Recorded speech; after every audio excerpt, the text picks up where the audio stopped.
Hi folks, let's talk about transgender people. Now if that phrase sounds weird and confusing and this is a topic you've been dreading for a long time, you are in the exact right place. My name is Ernie, I'm the Executive Director of Discovering Freedom, and we work to make sense of this controversial topic in a way that is simple, honest, and human. Now let's dive in by starting to talk about why this is important and why we as Americans should talk about transgender people. There's lots of great reasons for why you might have chosen to click on this video here today. Maybe you want freedom from tense feelings and conflict at family gatherings. Maybe you just want to know more about who transgender people really are. And maybe you want to feel less scared and confused when you're watching the news. These are all excellent goals that I really hope we can help you achieve today. We're all here to gain new knowledge, not some kind of radical agenda or ideology, just simple facts and knowledge. We're also here because we care about the truth. We want to discuss what we know to be true about transgender people, which sounds really complicated at first, but it's surprisingly simple and surprisingly human, as we'll discuss today. We also must prioritize safety, since transgender people deal with serious, irreversible medical changes that are happening now to adults and children more than ever before. And regardless of previous experience or other beliefs, we can all agree we want everyone to be safe and okay. The final theme that drives this presentation that we're going to keep coming back to and we got to keep remembering because it's the most important to me personally, that is freedom. This is America. I'm a patriot. Freedom is at the center of everything we do. There's lots of important systems and hardworking people that ensure that we have our freedoms. It doesn't just happen. The gas station employees who let us buy whatever we want. The construction workers who build the roads so that we can go wherever we want.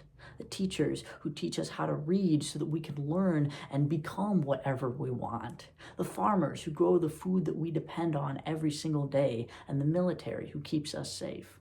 To all the veterans and current members of the military watching this, thank you for your service. My mom is a veteran, so I've always been taught to be thankful for the freedoms given to me by the brave people who serve this country. Thank you. There's lots of different kinds of freedoms and different ways that they're maintained, but a key feature for a lot of them is how knowledge leads to freedom. The most straightforward example of this is probably getting a driver's license. When you don't have access to certain knowledge, you are denied certain freedoms. What happens if you were banned from taking driver's ed classes? You would never be able to get a driver's license, so you would never have the freedom to drive. When the media doesn't tell you certain things, and when they tell you things that aren't true, you are denied the freedom of accessing that knowledge. That's why today we're going to talk about a really controversial topic, transgender people. We're going to talk about things the media won't talk about and things the media says that are incorrect, since you deserve the fullest amount of knowledge about transgender people because you deserve the freedom to make your own opinions. Let's start by looking at a real, normal human story. My name is Ernie, I'm 21 years old, and I was born and raised in Cross Plains, Wisconsin. I'm currently double majoring in music and community and organizational development at the University of Wisconsin-Madison. I play the euphonium. I love birding, fishing, camping, foraging, pretty much anything outside. I love my family. I'm a devout Quaker. I go to service pretty much every Sunday. And I'm a pretty normal guy. I'm also obviously a man. I like being a man. I'm proud to be a man. And I'm proud to be an American. Pretty simple. And at the end of the day, that's all that should matter. But when I was born, the doctors saw that I had a vagina and they thought that I was a girl. So I got a girl's name. I wore dresses. I wasn't taught anything except that I should be a girl. So I was. A quick important side note is I will be using the scientific terms for body parts such as penis, vagina, and breasts in this video. And I do that because, number one, normalizing using the correct terminology for these body parts actually helps prevent sexual abuse, and also because I know that it can be very uncomfortable to hear those words, and it is uncomfortable for me to say these words as well, and I think it'll be even more uncomfortable in the context in which I'll be discussing them. And, you know, that's just the kind of the way I was raised. You didn't really talk about that very much. It's considered very inappropriate, and I'm sure that's the way a lot of folks were raised. But part of it is this video is about the truth, and I want to tell you the truth in the truest way. And part of that truth is also just how uncomfortable it is, even just to hear about. And I just want to do that, and I want to say that because that's okay. That's part of this learning experience. Obviously, it just never really felt right. If you transform anyone who's a boy into being a girl, it's just not gonna feel quite right. At first, it was just the little things on their own didn't really mean much, because as a little kid, gender just didn't matter that much to me. I had way bigger things to think about, like learning how to play tag and finding out about dinosaurs. I had my priorities straight since day one. Gender just didn't matter very much for me growing up. Both pink and blue looked cool. I had pink and blue stuff, a lot more pink stuff than blue stuff. I wanted more blue things, but that wasn't a huge deal for me when I was really little. I was never into dolls or dress up or girly things, and I remember I had a Bob the Builder themed birthday party when I turned 2.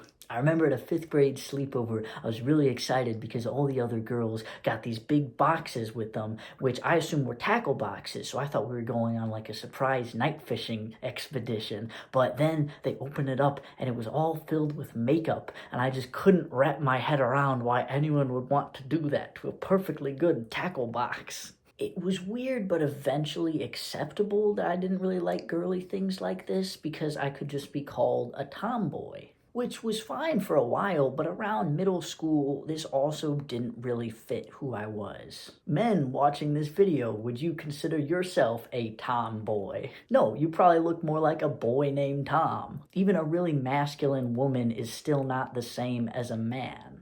Men watching this, you're obviously not just really masculine women. You're men, there's a difference. I was socially ostracized for this for most of middle school, and I was just really awkward and not very good at hanging out with other kids because I just felt that there was something inherently different about who I was. And that's definitely not uncommon. Tons of people are ostracized in middle school for all sorts of reasons. It sucks, but that's just kind of part of how growing up works. But I always felt that there was something different about what separated me from the other kids, and that it wasn't just them treating me as something that was different. It was more internal, like there was something off about who I was. My own body also really started to bother me a lot too. I remember in cross-country practice, coach would always want me to wear, the proper cross-country uniform, but I was really insecure about particularly the more feminine aspects about my body, like my breasts and hips, so I wanted to wear much more baggy clothing. I had a rain jacket and like baggy rain pants that I wanted to wear over my uniform, just so that I could feel more comfortable. And I remember crying in the porta potty before most cross country meets because I did not want to have to take off my big jacket and big pants because I just felt so uncomfortable in my body. And I think it's funny because coach wanted me to wear the proper uniform to prevent wind resistance, but I was never that good at cross country. I don't think wind resistance was the issue there. It's also important to note that fortunately I was completely off social media growing up. My parents were very strict about screen time. I wasn't even really allowed to watch most movies or TV shows, and definitely not the news. So I really didn't know hardly anything about the world outside of Cross Plains, Wisconsin for most of my life, which, of course bummed me out at the time because I couldn't see the same media that the other kids at school were experiencing. But looking back, I think it's nice because I didn't have to worry about so much stuff, and I know that I was definitely not influenced by any kind of agenda or anything from the media. I also remember I was definitely never taught anything about transgender people in school growing up. It was just a very sort of forbidden subject that was never brought up by any of the teachers. I was never told that transgender people had anything to do with me or the people I cared about, so I just didn't think it did. I knew that I was insecure with my body and uncomfortable and anxious, but I just assumed that that feeling was nothing serious and that it would eventually go away on its own. Another thing that you don't hear very much in the media is that it's not all bad. Growing up as a girl, not knowing why that bothered me so much and really hating my body was tough, but there were also lots of other things that I really enjoyed about growing up. And I've always been a pretty outwardly happy guy. I've always really enjoyed being outdoors, drawing, playing with my brother and my dog, Io's right there in the middle, and all sorts of normal kid things because while I was awkward and uncomfortable and confused, I was also still just a kid. And I know what you're thinking. Wait, so was he happy? Was he unhappy? What's going on here? And yes, it is complicated, but that's part of what it means to grow up and be human. Because I liked being a kid, but I didn't like being a girl. Just like how you can like being a kid, but maybe you don't like having to go to school all the time and being a student. So, yes, it is kind of complicated, but when you think about it, it's pretty normal for a lot of things in our life, especially growing up, to be complicated, and that's totally okay. I was always really insecure and uncomfortable with my body, and puberty made that way worse. It was less of a social difference and much more physical because every day I looked in the mirror and I saw my body change more and more into something that I knew I wasn't. Imagine if you suddenly started growing physical characteristics of a different gender. Like if you're a woman and your breasts just started to go away and you just suddenly started to grow facial hair and like a penis. And if you're a man, imagine if you just started growing breasts and you couldn't grow facial hair anymore and like your penis like went away. I know those are really weird things to think about and uncomfortable words to even say, but really sit in that feeling and think about how weird that would feel, and especially the fact that everyone around you is acting like that's totally normal. Think about how gross and disgusting you would feel and how inescapable that would be since it's your own body. You'd feel so uncomfortable looking at yourself and interacting with others, even people you love, because you know that when they look at you, they're seeing something that just isn't you. But I had no idea how to express how I felt or what I wanted because I still thought that I was supposed to like being a girl and that I was supposed to want to grow up to become a woman. I remember in 5th grade, I made a plan to try to cut off my breasts one evening when my parents weren't home because in history class we were learning about the Civil War and how they used to perform surgery without anesthesia.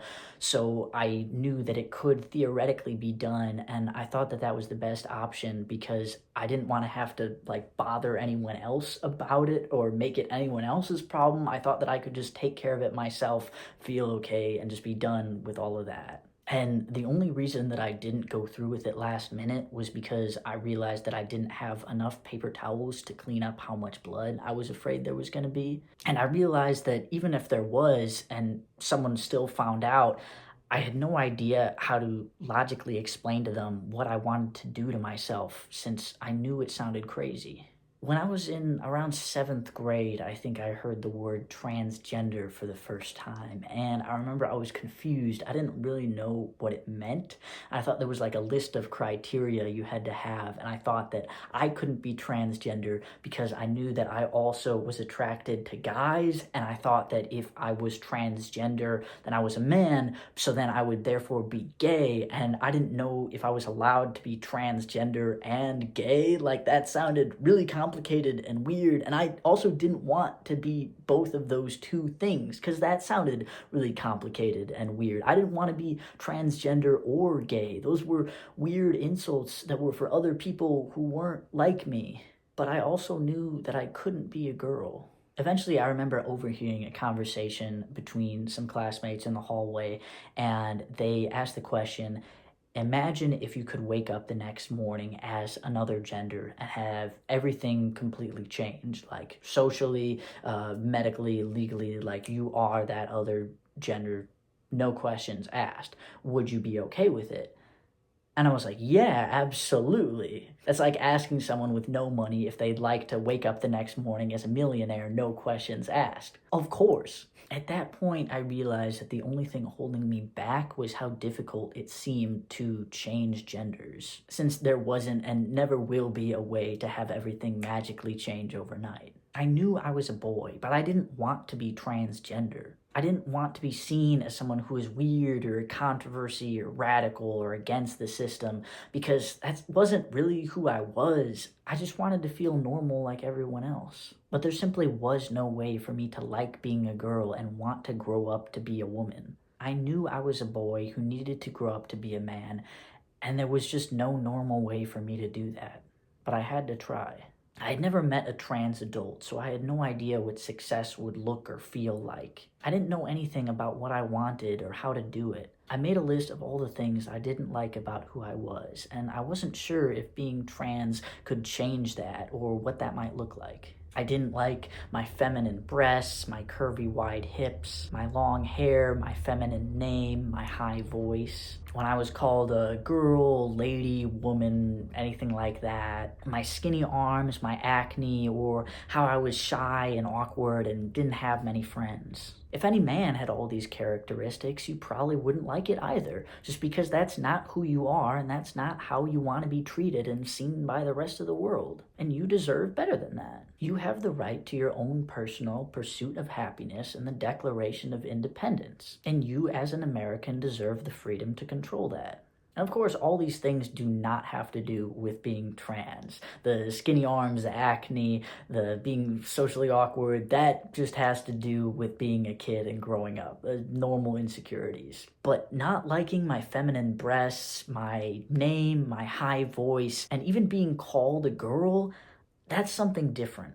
This feeling of being disconnected and extremely uncomfortable with your body because of the gender that you are is called gender dysphoria. It's a clinical term that you don't have to know or memorize, since fortunately most people never have to experience it. But to put it simply, I know that I am transgender because I experienced a ton of gender dysphoria for my entire life because I hated everything about being a girl and I knew that I should have been a boy. Gender dysphoria can be really hard for most people to understand, which is probably a good thing because most people never have to question if their gender feels right for them. It's kind of like the idea of questioning if you can eat peanut butter or not. Most people never have to think twice about it, but some people who are allergic to peanut butter have to think about it all the time, especially when they're, going to a new restaurant or trying a new food. They have to be careful to make sure that there's no peanuts in there all the time, but that's something that most people would never think about. Just like how most people never have to think about gender dysphoria because it just doesn't affect them, and that's great. But for trans people, we think about it all the time. I eventually found out that I am transgender by doing research on my own on the internet, but this should not be the norm since there is so much unregulated, incorrect information out there. You do not want anyone who isn't transgender to accidentally get the wrong information and think that they are transgender, just as much as you wouldn't want anyone who is transgender to accidentally get the wrong information and think that they're not transgender. You deserve the freedom over your own identity. You deserve the truth as to whatever that is, which should never be dictated by anyone else, especially not the government, because that decision is about your personal safety. Now we're going to put a quick pause on my personal story and talk a little bit more about how do you know that you're the gender that you are. I know that sounds like a kind of silly question, sort of like asking, how do you know that you're a human? I think you'll be pleasantly surprised with how important it is to ask that question and how simple the answer really is. Let's start by just diving right on into it, asking the question, how do you know you're the gender that you are? I'll give you a few minutes to sort of think about that.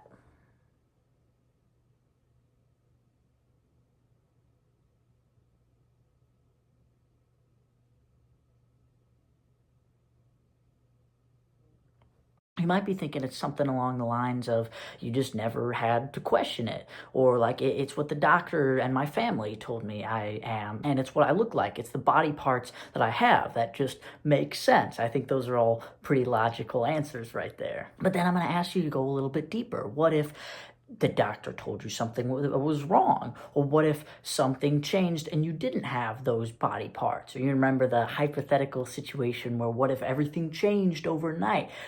You would still be the gender that you are. So how do you know that? And it sounds like I'm getting at something really complicated, but actually, you just know. The truth isn't always scientific. Sometimes it's something that's completely inside you, and the only way to explain it is that it's who you are. This can seem weird, but it actually isn't a new concept. For example, when you fall in love, there's no way to perfectly define that feeling. Every society in the world has been trying to put words to it since humanity began, but there is no exact way to define love. And yet, When you feel it, you just know. And we as a society know to trust and respect that beautiful feeling. It can seem weird and confusing, but really gender is just like love. When it's right, you just know. And only you can know. No one else can decide your gender for you, just like how no one else can decide your love for you. I cannot make you fall in love with me, just like how I cannot make you turn into a woman. That's weird, it makes no sense. And this brings us back to the biggest concept of all. It's all about freedom. Just like how you deserve the freedom to love who you love, you deserve the freedom to be the gender that you know you are. For most people, this is really easy, which is awesome. Most men have known they were men since the day they were born, and most women have known they were women since the day they were born, and that's fantastic. I never want that to have to change for you. There's a big word that gets thrown around a lot in this context: indoctrination. Indoctrination means the process of teaching a person or group a set of beliefs without thinking about them. We hear indoctrination used a lot to describe people who are in cults because they aren't allowed to question or think deeply about the things they're told to believe. The people of North Korea are also indoctrinated because they aren't allowed to do anything against what the government wants them to. And similarly, the people in Nazi Germany back in World War II were indoctrinated with Nazi ideology through propaganda and education, and they were not allowed to question their government. Indoctrination is an attack on truth, safety, and freedom, and indoctrination is bad. The best way to avoid indoctrination is to ensure that everyone has the freedom to question and think deeply about their own choices. I was never indoctrinated into being transgender because I never even saw anything about it on movie, news, TV, social media, and I didn't even learn anything about it in school.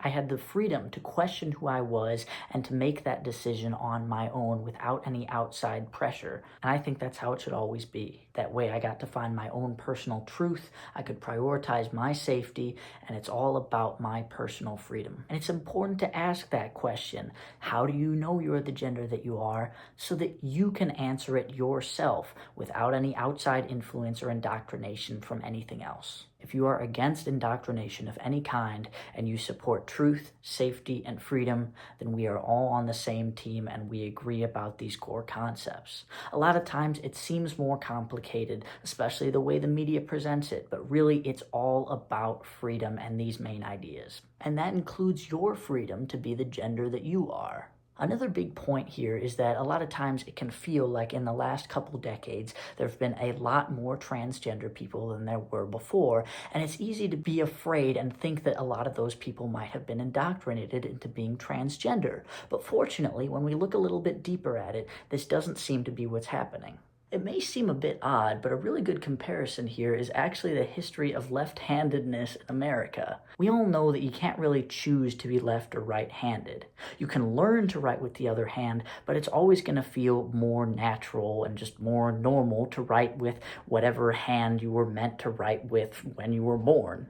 As you may know, and as some of you may remember, people used to be punished for being left-handed up until about the mid-1900s. Of course, back then, no one wanted to say that they were left-handed because if they did, they'd be punished and ostracized. So for a long time, only about 3% of people said that they were left-handed. From about 1910 to 1960, people stopped being punished so much for being left-handed.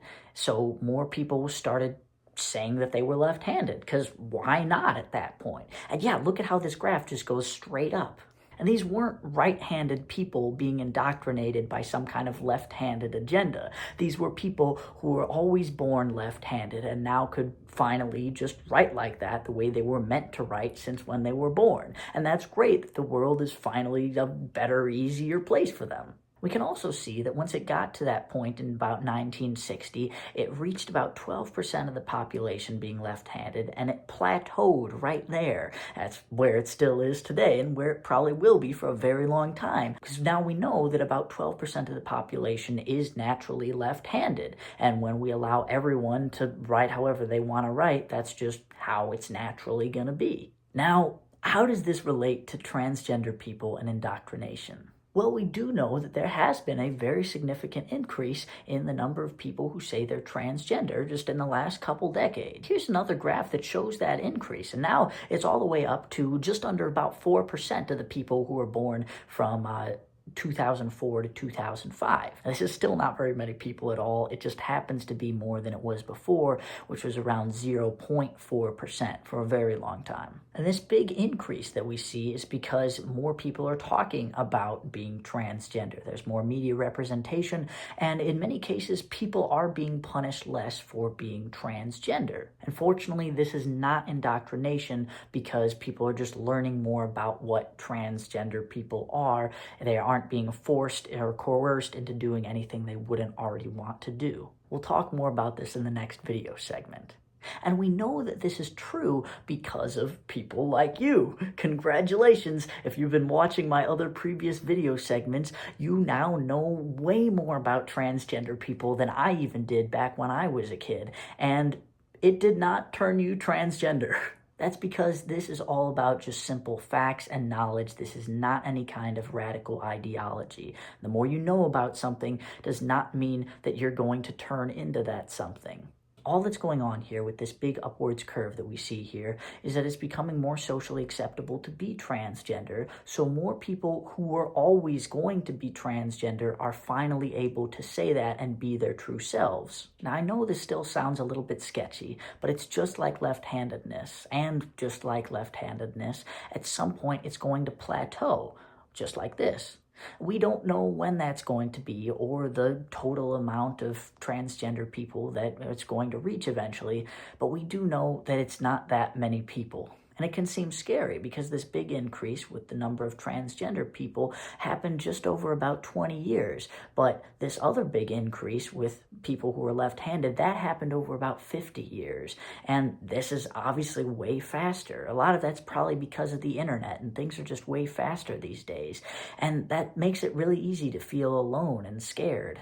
But you're okay, since learning about transgender people will not turn you transgender, just like how learning about left-handedness will not make you left-handed. Only you should ever control your own gender. No one else should ever try to take that freedom away from you, especially not the government, because that would be indoctrination, which we can prevent by ensuring that everyone has the freedom to question things and to make up their own opinions about who they are. I know that's a whole lot right there, and if you're still a bit confused, that's totally fine. I might be able to help answer some of your questions in the next couple video segments if you'd like to keep exploring, but if you really got some burning questions, feel free to put them down in the comments below, because I know this is a very important topic.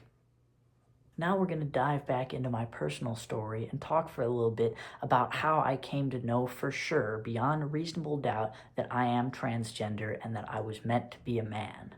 For about 4 years, I was in the closet, which means I didn't tell anyone that I thought I might be transgender, and I kept it a complete secret. I did this because I didn't know how they would react. I was afraid a lot of people would be hostile to me. I was in denial myself, since transgender still sounded really weird and complicated, and I didn't want to have another thing like that to worry about. And also, I just didn't want another thing for my family to have to worry about. I also stayed in the closet for a bunch of smaller, less significant reasons.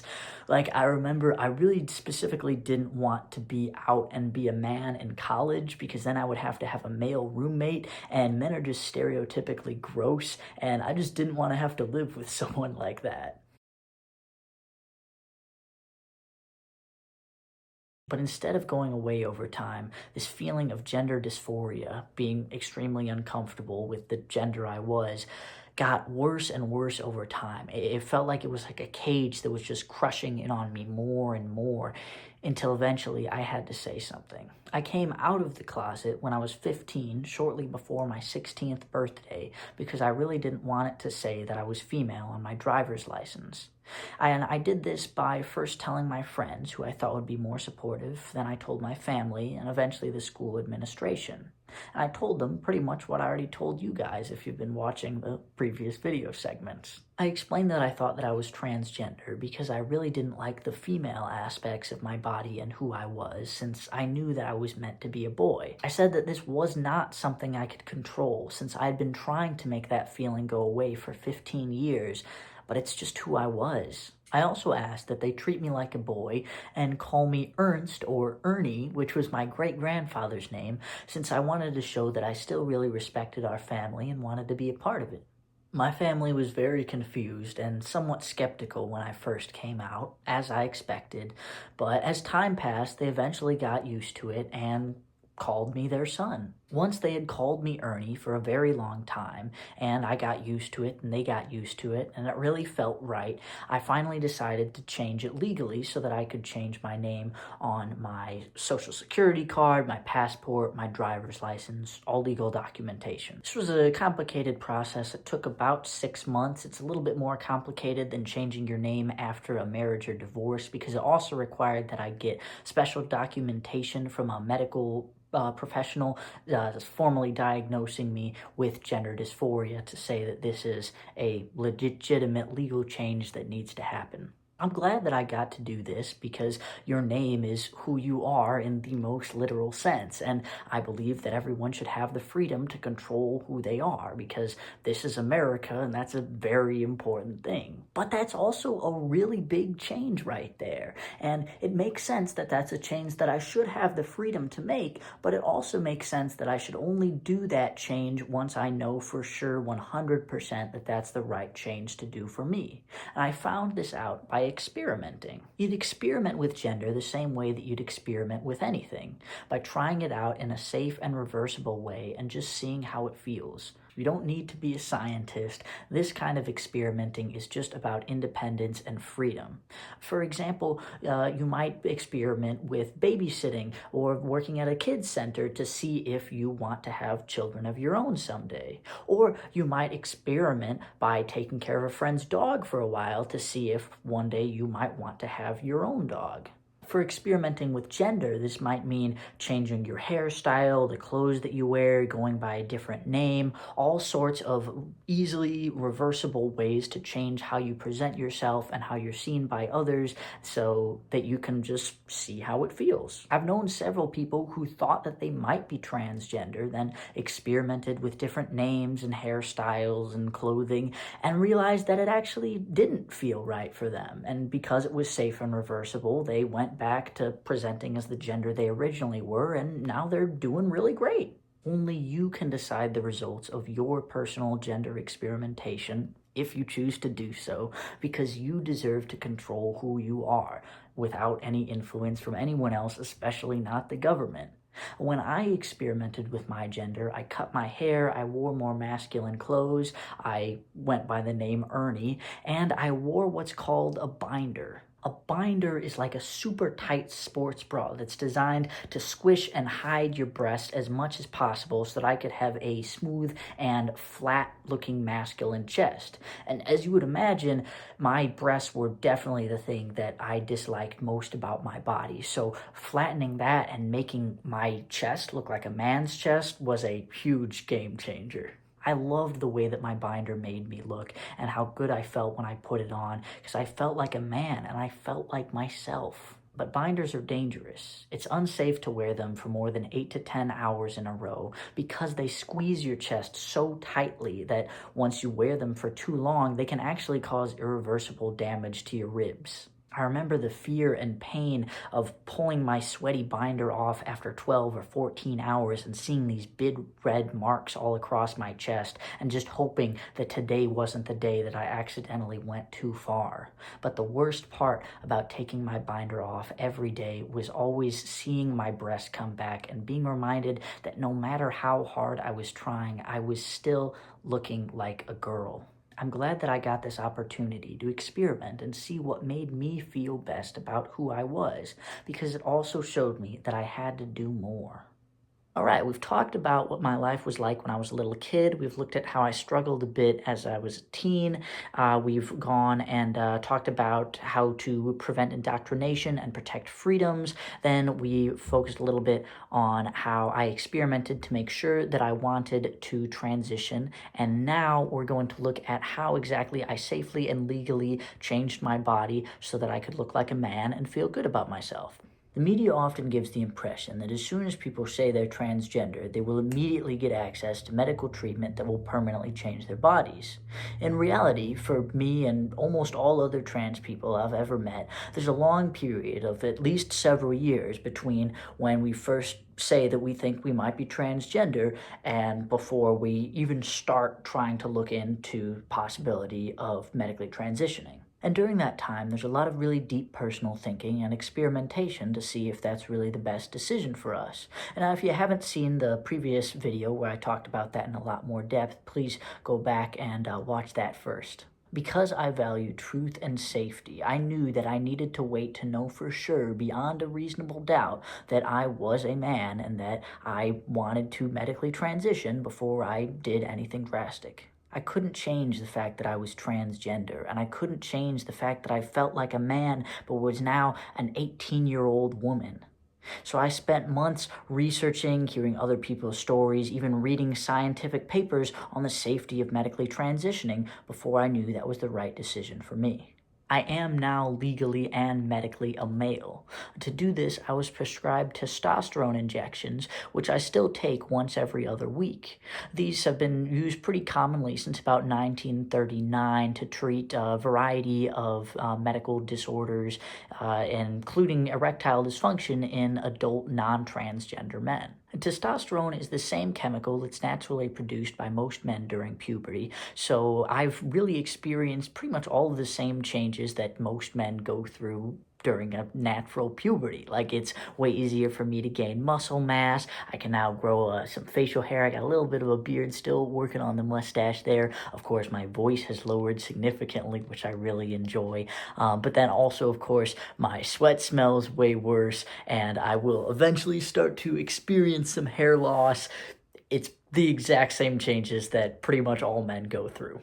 And it takes place over the course of several years as well, so it really is just a second puberty that mostly undoes the effects of the first puberty that made me so deeply uncomfortable. If I had $1,000 for every time I went through puberty, I would have $2,000, which would really help pay for that second puberty. Additionally, I wanted to surgically remove my breasts through a procedure called top surgery. This, in the long term, is actually a lot safer than wearing a binder, and of course is way safer than a foolish 5th grader trying to cut himself home alone. Having breasts made it feel impossible to be okay with myself. There was no other change that I could do until I had those removed that really made me feel like a man. And once I had that, it was like my gender dysphoria was almost completely gone. There's been no other change in my life that's just a sudden switch like that. Just like night and day, just so unbelievably better in every way. Because finally, I could really, really look like a man, and that just made me feel so good because I knew that's who I was always meant to be. The media will sometimes give you the impression that these changes are easy to attain and that someone might accidentally change their gender through surgery or by a mistake and then need to change it back. But fortunately, because of how difficult it actually is to access these procedures, that's pretty much impossible, or at least extremely unlikely. Right now, there's about a 6 to 12 months wait list for top surgery, at least in Wisconsin, around here where I'm from. And even to get to that point, you need multiple medical consultations with professionals to formally decide that this is a medically necessary procedure. And even with that, a lot of insurance companies won't even cover it. For accessing testosterone injections, that's another 2-month wait list and another separate 2 consultations with a medical professional to formally diagnose you with gender dysphoria and deem it as a medically necessary procedure. And then you need to still be on testosterone injections for 6 months before you can even get on the wait list for top surgery, which means that in theory, the shortest time frame that this could possibly take is about 14 months, but usually it takes at least 2 years, most of the time more. This is why the current regret rate for these kind of sex change medical procedures is actually less than 1%, at only about 0.2 to 0.3%. That's amazing. Let's make sure it never gets any higher. And for comparison, the average regret rate for double mastectomy for breast cancer, which is a very similar procedure to top surgery, but it's for people who need that procedure for breast cancer, that's actually about 5 to 14%. And the average regret rate for knee replacement surgery, also in medically necessary cases, is actually about 6 to 30%. And it's important to remember that there are some inherent issues with all of these studies regarding surgery regret rate, because it can often take 8 or more years for people to end up regretting surgeries, and not all studies end up lasting that long. But even if we take those statistics with a little grain of salt and know that there's definitely some variation around there, there's still definitely enough difference in those statistics. We're talking about less than 1% compared to 5 to 14 or 6 to 30%. That's a significant difference right there. This is one of the most important points in this presentation, because I remember how totally shocked my parents were to learn that. And I was too. Because fortunately in Wisconsin, we already have enough legal safeguards to prevent people who aren't transgender from accidentally getting these kind of operations. That's why these regret rates are way lower than those of many other more common procedures. And this way, people like me can still access them so that I can feel amazing about myself. I do not want everyone to get top surgery, just like how anyone with knee replacement surgery wouldn't want everyone to have to get knee replacement surgery. But the people who need it should have access to it, and there should be legal safeguards to prevent people who don't need it from accidentally getting it somehow. And fortunately, in the state of Wisconsin, we already have that to a large extent, which is great. Thank you for watching my other video segments about my experience being a transgender man. I'd like to finish all this off by addressing just a few more common fears and points of confusion that are totally normal. Being trans is really hard, and I wouldn't wish that experience on anyone, especially not a kid, unless there's an absolute guarantee that they actually are trans and won't regret it later on. My school did not change my sex, and my doctors made sure that I did not transition on a whim. Being trans is really hard. Why would anyone want to take that road unless they absolutely had to because they knew it was absolutely right for them? It's a ton of work, it takes a long time, and I got bullied. The last thing any kid wants is more homework and getting bullied. Plus, it's dangerous. Not the surgeries. The surgeries and medical intervention are actually quite safe because we already have a lot of laws and regulations and research that make sure it stays safe, just like how you would for any important medical procedure. But being trans is hard because of how little social support there is. A lot of trans kids go missing, are killed, and even commit suicide. Those are people's children, just like your children. A study found that 32% of LGBT children didn't go to school for at least one day because they felt unsafe. 44% experienced physical harassment. 22% experienced stronger violence. 61% reported the attacks, and of that 61%, about 31% said that their schools did nothing to help them. You absolutely do not need to know all those specifics. The main themes that matter is the idea that it's really hard to be trans when you're not accepted by the people around you. It was very difficult for me to get to the point where I am right now. It took a long time. I did everything completely by the book, and now I feel fantastic. As a side effect of being seen and treated as the gender that I actually am, I've completely lost my social anxiety. I'm totally confident. I feel like a new man. Not only do I feel normal, but I have tons of amazing friends. I'm having a blast in college, and I genuinely feel really good about my life. If I wasn't actually transgender and I just had other mental issues that weren't properly diagnosed, then transitioning would definitely have made that way worse. But I know that I am definitely trans because it made it so much better. I'm the happiest that I've ever been. Everyone deserves to feel good about themselves, and everyone's road to achieving that is different. But that should be your choice because you deserve the freedom to be who you want to be, how you want to do that. This is all about real people and freedom. People being transgender isn't really that new or radical, and it doesn't go against the things we love or our traditional values, because I love my family and I love our traditions. I love cutting down trees and chopping wood with my dad, since he learned how to do that from his dad, and this makes me feel like not just a man, but a man who's part of a long line of proud, wood-chopping American men. I really value these kinds of traditions, and me being transgender doesn't take anything away from that. I value my family. I value feeling good about who I am. I value truth, safety, and freedom. And I think everyone else deserves that too. I don't care if they're trans or not. Just as much as I wouldn't want anyone who is trans to accidentally somehow think that they aren't trans, I would absolutely hate for someone who isn't trans to somehow accidentally think that they are trans and then have to face a lot of the same challenges that I did.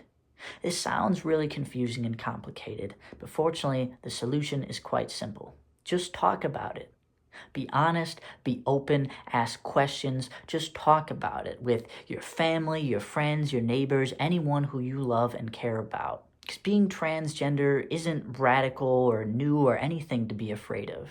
Neither is not being transgender. If the way you were born feels right for you, that's outstanding. I never want that to have to change for you. We can't win by beating each other. We win by realizing that we're all on the same side and getting to know each other.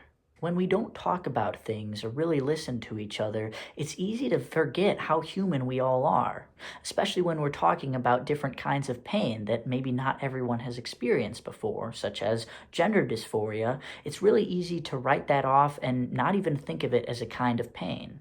But one thing that you do know is you know how good it feels to be seen and treated as the gender that you truly are.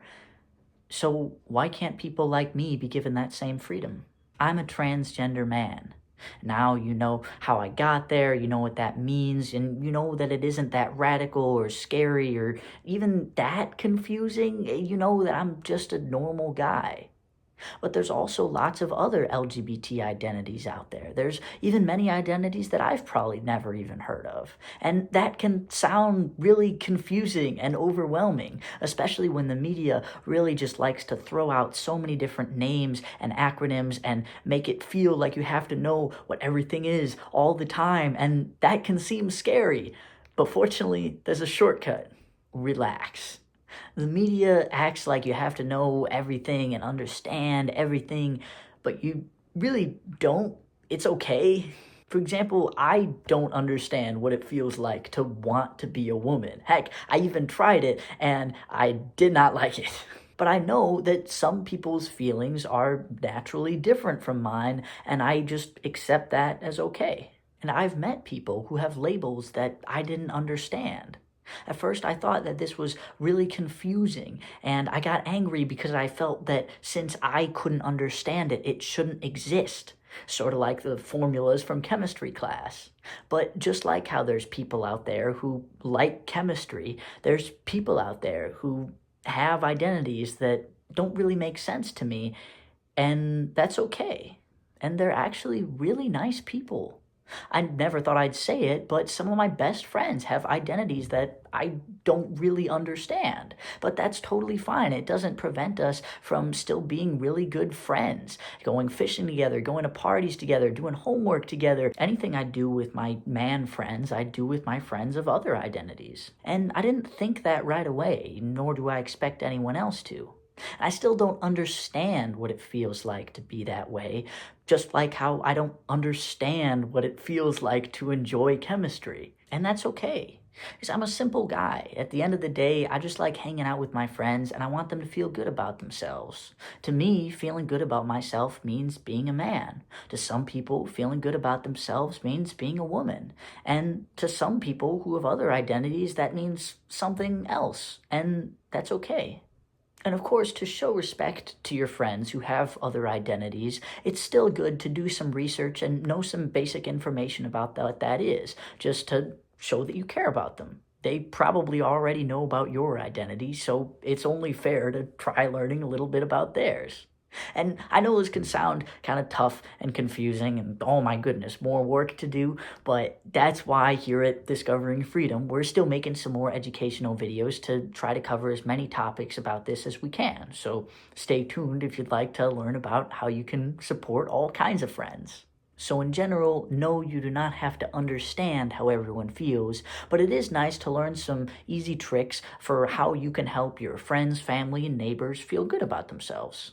The biggest takeaway from this presentation, the main idea that I hope that we'll at least mostly agree on, is that we're not all that different, and we all value truth, safety, and freedom. I told a story a little while ago about how I really like chopping wood with my dad because my grandpa taught him how to chop wood and how this made me feel really connected to my family and our traditions and being a man in a really beautiful way. But I never actually got to experience chopping wood with my grandpa because I waited until after he died before I came out of the closet and started telling people that I'm a transgender man. And I did this because I was afraid that he wouldn't accept me for who I was. But looking back, I think that that actually damaged my relationship with him because he never got to know me for who I really am, and we never got to chop wood together.